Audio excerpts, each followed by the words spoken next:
Hello everyone, I am Professor Sachin Ratnakar Kokne, Assistant Professor in ENTC Department of AISSMS, Institute of Information Technology, Pune. Today we will be seeing pulse code modulation topic, that is PCM.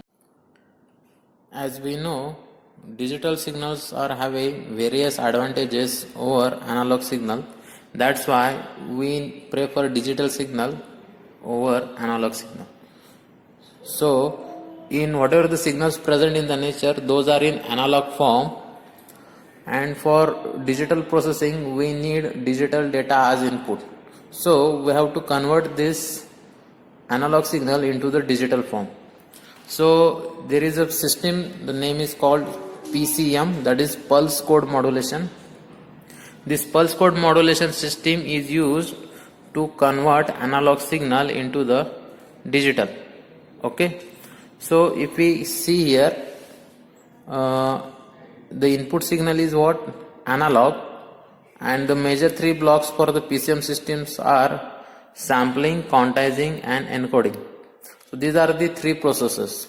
So in sampling, what actually we are doing is, whatever the input signal is there, analog signal, that we are sampling at a certain fixed interval of time. It means that continuous time signal is converted to discrete time signal. Okay, it means that if input signal is here, let us draw the analog signal. This was continuous time signal, and when we sample it, it will form like this. It is a discrete in time. Okay, so why there is a need of sampling? Because ideally there are infinite number of samples in original signal. Okay, and we need not to transfer all samples, and there is no need to transmit all samples, because if we sample and if we take certain samples, from those samples we can reconstruct the original signal.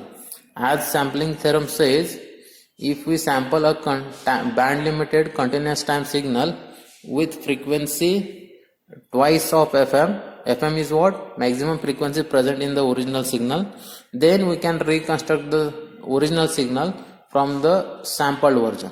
Okay, so that's why instead of sending all samples, what we are doing, we are taking few samples, and those samples we are further processing. Okay, so the role of sampling is to sample at a certain frequency, that is greater than twice FM, to avoid aliasing effect, and after sampling this discrete signal we are giving it to the quantization process. So quantization process is nothing but it is a rounding off operation. This quantization process convert the signal amplitude to discrete amplitudes. Okay, if there are quantization levels are like this, alright, so let us suppose this is 0 volt, 1 volt, 2 volt, 3 volt, 4 volt, 5 volt and 6 volt. Alright, if my sample is falling at this location, and if we compare, this voltage is nearer to 3 volt level, these are the quantization levels. Alright,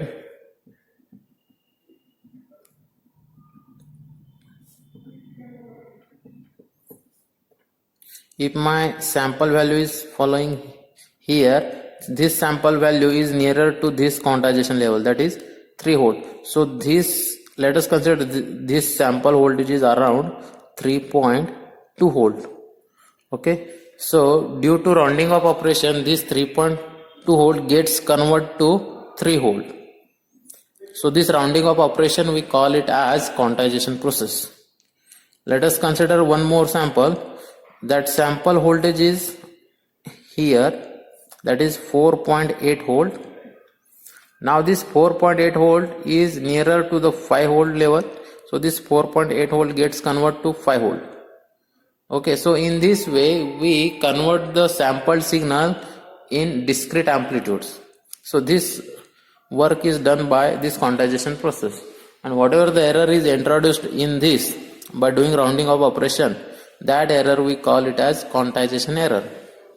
It means that quantization error is nothing but it is the difference between actual sample value and its nearest quantization level. That is what quantization error. If we want to reduce this quantization error, then we have to reduce the gap between two successive quantization levels. Okay, so after quantization, this signal we are giving to the next block, that is what? Encoder. So the role of encoder is what? To each quantization level, encoder is going to give a certain code. For example, if for this 0 volt, if I give code 000, for 1 volt I will be giving 001, for 2 volt 010, 011, 100, here 101 and 110. So as we discussed just now, this 3.2 volt gets converted to 3 volt in quantization process, and for 3 volt the code is assigned is 011. Okay, so assigning codes to each quantization level is done by this encoder block. Okay, so at the output of PCM system for this 3.2 volt sample, I will get the code as 011. Similarly, for this sample 4.8 volt, this get converted to 5 volt in quantization process, and for this level, quantization level, I will be getting code as 101 as output. So here we can see that at the output we will be getting a digital data, and input to the PCM system is what? Analog signal. So hence in PCM system we convert an analog signal into the digital form. Thank you.